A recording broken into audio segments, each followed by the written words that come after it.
के माध्यम से दीप प्रज्वलित कर सभा का शुभारंभ किया जा रहा है। आप सभी लोग ताली बजाकर उनका स्वागत।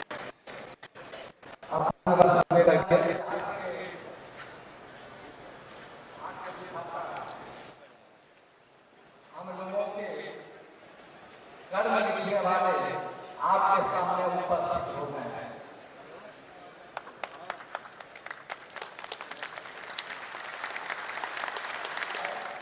ईटीवी बिहार पर लाइव होने जा रहा है और 3:30 बजे आप लोग घर फोन करके कशिश न्यूज पर भी आप लोग देख सकते हैं।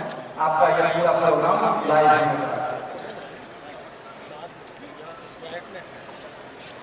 अब मैं ठीक है जब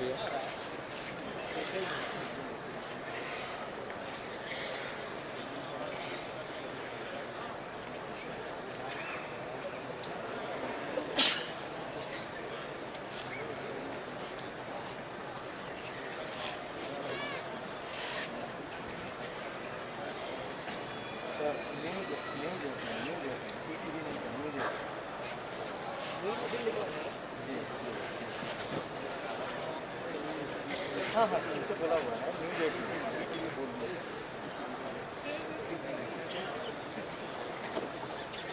सामने सामने हाथ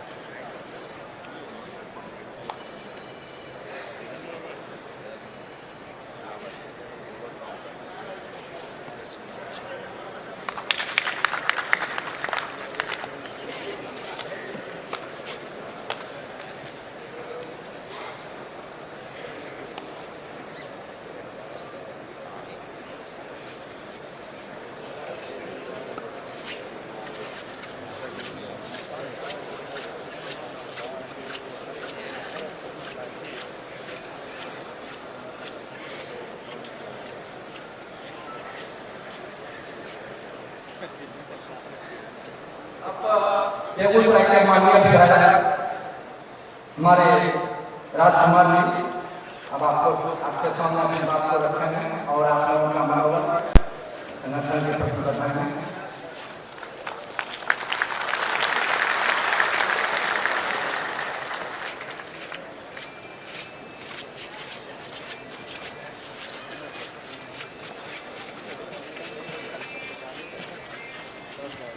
बिहार विधानसभा के माननीय अध्यक्ष महोदय,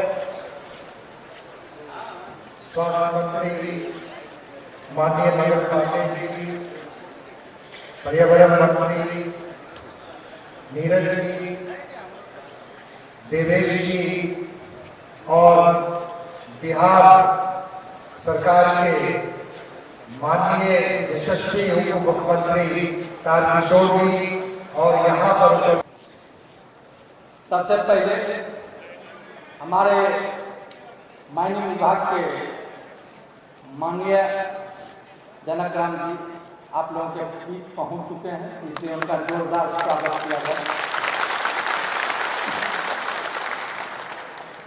पप्पू जी अब बलवंत जी जाइए, बउआ दा संजीव जी,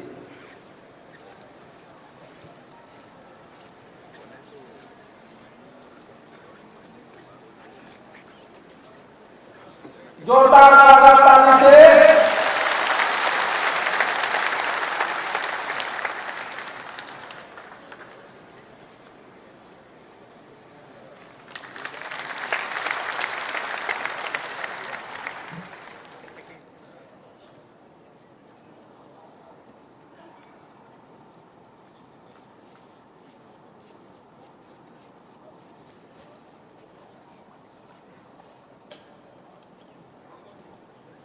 प्रिंसिपल सेक्रेटरी इतने खड़ा रहो वहाँ पर।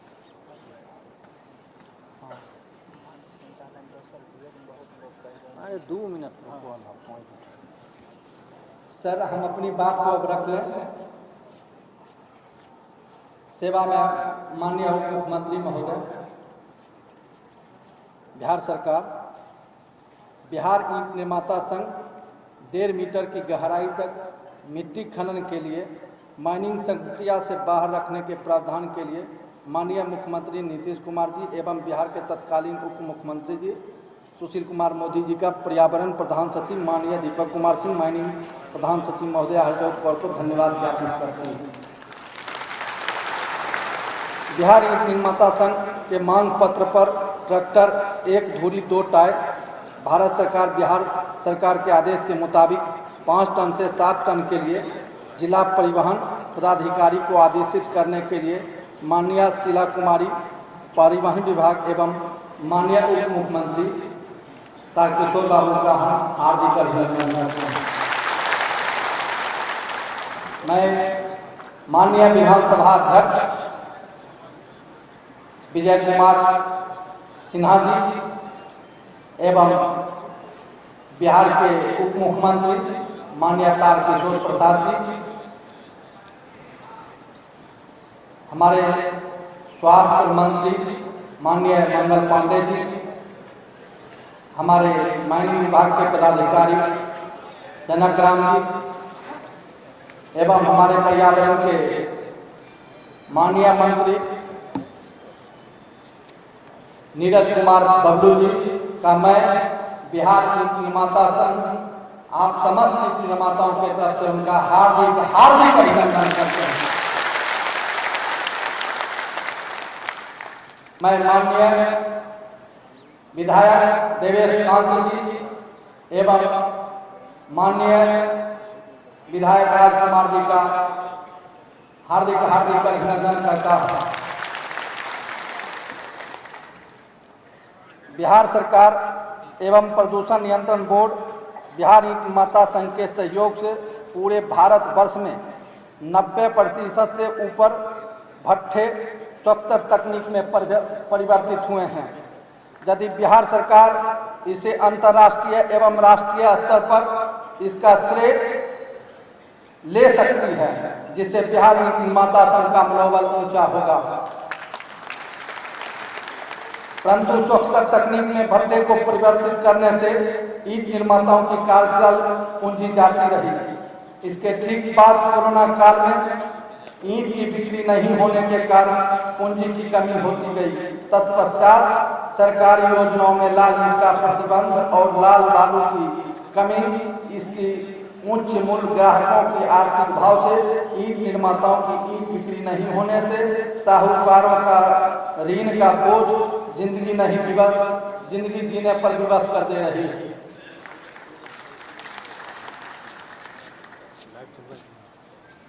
सरकार की मंशा फ्लाई ऐश खपत करने की प्राथमिकता दी गई है। 5 वर्ष पूर्व मिट्टी गुथाई का काम मजदूरों के द्वारा किया जाता था, जिसमें फ्लाई ऐश लगाना संभव नहीं था। अब पकमेल मशीन से मिट्टी गुथाई के लिए मिट्टी का ढेर बनाकर एक जगह मिट्टी एकत्रित किया जाता है। इस मिट्टी को मशीन से गूंथने में कच्ची ईंट टूटने के भय से बलुआही मिट्टी मिलाया जाता है। दूसर मिट्टी की जगह पर फ्लाई ऐश हम लोग मिला सकते हैं। हमें फ्लाई ऐश मिलवाने के लिए थर्मल पावर के प्रबंधन के साथ बैठक करा दी जाए। जिस तरह फ्लाई ऐश खपत के लिए ईंट निर्माताओं को संरक्षण सरकार के माध्यम से मिलता है, वैसे ही लाल ईंट के निर्माताओं को संरक्षण प्राप्त हो।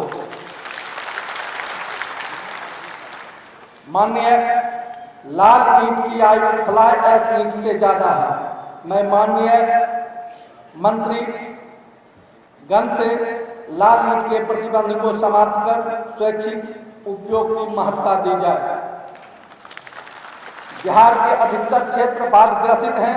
फ्लाई ऐश निर्मित भवनों के दीवार के पास अंदर पानी प्रवेश कर सकता है।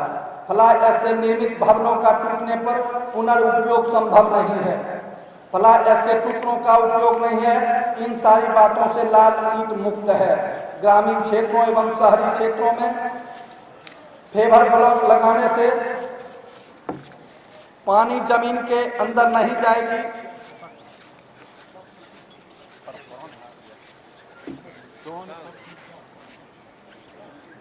ए भैया ए जिससे ग्रामीण क्षेत्रों में प्रेशर ब्लॉक लगाने से पानी अंदर नहीं जाएगी। लाल ईंट में इसकी संभावना नहीं है, जिससे शहरों के कंक्रीटीकरण करने से और फेवर ब्लॉक बिछाए जाने से भूजल संरक्षण का कार्य नहीं होगा। फ्लाई ऐश निर्मित आयु कम होने से कम होने की संभावना से पॉलीथीन की तरह बिहार में इससे प्रदूषण की समस्या बढ़ जाएगी। जल प्लावित क्षेत्र में जल जीवन हरियाली योजना के माध्यम से कृषि सीजन कृषि कार्य से वंचित भूमि के मिट्टी का उपयोग ईंट निर्माताओं को दिया जाए। इससे भूजल संरक्षण के साथ साथ सरकारी राजस्व की भी बचत होगी। नदियों के बहाव से उत्पन्न गाद, नहर, उराही, शहरों से उत्पन्न कचरा सरकारी योजनाओं में समावेश का मिट्टी का उपयोग ईंट निर्माताओं को कुछ शर्तों के साथ उपलब्ध कराई जा सकती है, जिससे बिहार ईंट निर्माता संघ को सरकार को सहयोग करने के लिए हम लोग वचनबद्ध होंगे। यदि सोलर सिस्टम की उपलब्धता पर सरकारी सब्सिडी दी जाए तब भट्ठे में बिजली खपत के बाद शेष बिजली सरकार को हम लोग उपलब्ध करा सकते हैं। माननीय मंत्री महोदय, माइनिंग विभाग के द्वारा मिट्टी खनन के लिए जो परमिट ऑनलाइन दी जा रही है उसकी व्यवस्था करने के लिए बिहार ईंट निर्माता संघ माननीय मंत्री महोदय का धन्यवाद ज्ञापित करती है। साथ ही साथ मांग करती है कि ऑनलाइन सिस्टम को सरल कर ईंट निर्माताओं को इस प्रक्रिया में आवेदन करने के पश्चात निश्चित समय सीमा 15 दिनों के अंदर मिट्टी खनन का परमिट देने की व्यवस्था की जिम्मेदारी जिला खनन पदाधिकारी को दी जाए। माननीय उच्च न्यायालय के आदेशानुसार माइनिंग टैक्स में बालू का टैक्स समाहित है। बिहार के बहुत जिलों में उजला बालू का अभिकर्ता नियुक्त नहीं है। उन जिलों में भट्ठा पर बालू का स्टॉक थोड़े रहने पर भी जिला पदाधिकारी के द्वारा आपराधिक मुकदमे दर्ज किए जाते हैं। कच्ची ईंट के निर्माण में उजला बालू का उपयोग होना अनिवार्य है। मैं इस प्रकरण में जब बक्सर में हम लोग के ऊपर FIR हुआ, माननीय हमारे उप मुख्यमंत्री महोदय ने जिला समाहर्ता को संबोधित करते हुए कहा कि इन लोगों को बालू के ऊपर जो FIR किए हैं उनको स्थिर किया जाए। सर, ये पूरे बिहार के लिए व्यवस्था बना दी जाए। इसके लिए बिहार ईंट निर्माता संघ आपका बहुत बहुत धन्यवाद ज्ञापित करेगी। बालू अभिकर्ता न होने पर माइनिंग टैक्स देने के बाद ईंट निर्माताओं को दोषी न मानते हुए इसकी बालू उपलब्धता की वैकल्पिक व्यवस्था का उपाय निकाला जाए। श्रीमान, बालू का टैक्स माइनिंग टैक्स में समाहित होने से बालू अभिकर्ता से ईंट निर्माताओं का जो चालान हम लोग लेते हैं उसका टैक्स अदा करते हैं। उस माइनिंग बालू चालान का टैक्स जो है उसको माइनिंग टैक्स में समाहित करने की कृपा की जाए।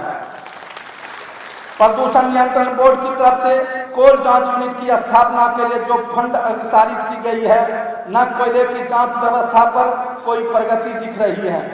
प्रदूषण नियंत्रण के हितार्थ कोयला जांच केंद्र की स्थापना प्रमंडलीय स्तर पर की जाए, जिस मशीन का यूनिट मूल्य लगभग 4 लाख के आसपास है। हाल के समय में अपराधियों का सॉफ्ट टारगेट ईंट निर्माता हो रहे हैं। उनके भट्ठा स्थल पर मजदूरों की सुरक्षा हेतु मोबाइलिंग पुलिस के द्वारा की जाए एवं ईंट निर्माताओं को जान माल की सुरक्षा हेतु उचित प्रक्रिया अपनाई जाए। ईंट निर्माण में लगे मजदूरों को तकनीक प्रशिक्षण, ईंट पकाई एवं ईंट लोडिंग एवं प्रबंधन के प्रशिक्षण देने की व्यवस्था की जाए। अब बालू अभिकर्ता न होने पर माइनिंग टैक्स देने के बाद ईंट निर्माताओं को न दोषी मानते हुए इसके वैकल्पिक व्यवस्था का उपाय निकाला जाए।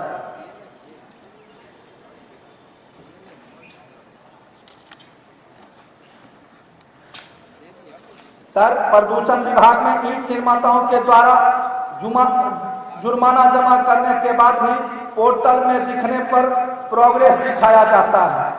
इस भूल भुलैया में 6 माह बीत जाने के बाद पुनः ईंट निर्माताओं को जुर्माना के लिए 1.5 लाख की मांग की जाती है।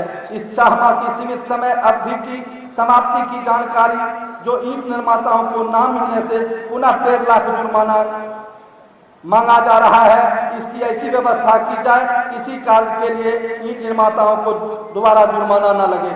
इतनी राम कहानी के बाद, रोना गाना के बाद यदि निर्माताओं को बैंक लोन की सुविधा दे दी जाए तो सर बिहार निर्माता संघ धन्य धन्य हो जाएगी। मैं अब चाहूंगा कि हमारे माननीय विधायक देवेश राम सिंह अपनी बात करें।